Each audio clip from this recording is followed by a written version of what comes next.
Hi, we're here with 5 tips to make vulnerability your superpower in storytelling. My name's Ben Pawson, I'm the Director of Development at First Person Arts, and with me is... Dr. Neil Bardhan, I'm the Director of Applied Storytelling at First Person Arts. Tip number 1, throw spaghetti at the wall. What does that mean, Dr. Neil? That means just try things. See what sounds good coming out of you, see what you're comfortable with, see what's right at the edge of your comfort zone. And then push it a little bit further. Exactly. Tip number 2 is write, revise, repeat. Dr. Neil, any words of wisdom on that?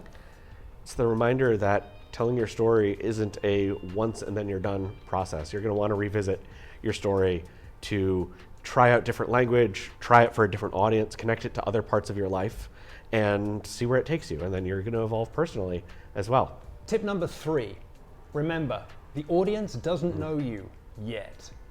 What do we glean from this? What we mean there is that an audience normally is hearing you for the first time.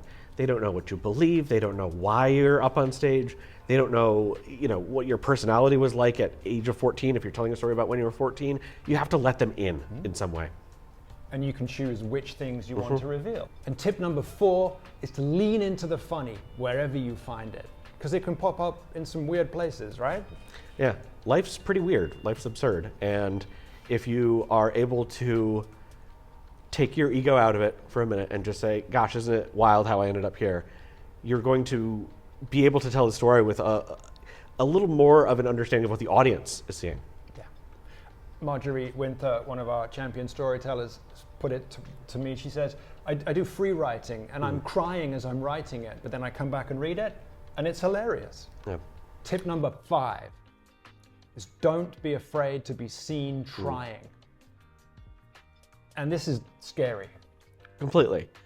In the world that we live in, we want to be polished when we're out in public. We want to be seen as the best at what we're doing for so many different reasons, right?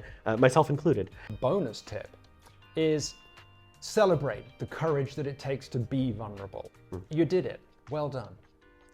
Yeah, it takes guts to share your story one-on-one with people. It takes guts to put your story down on paper sometimes. I was talking to somebody recently where she's really uncovering a lot of things about herself. She's just writing for herself, but she's not sure what she wants to do with it or why it's happening right now.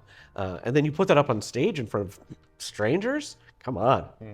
Yeah, out on the wire. Right. These have been 5 tips to supercharge your storytelling with the power of vulnerability. It's a part of our end-of-year annual giving campaign where you get to help us help more people be more vulnerable. Thanks for listening. And we're looking so very good today because of our very gracious hosts, Ground Floor Studios and Chatterblast Media, who have donated the time in their amazing studio down here in Center City. Check the link in the bio.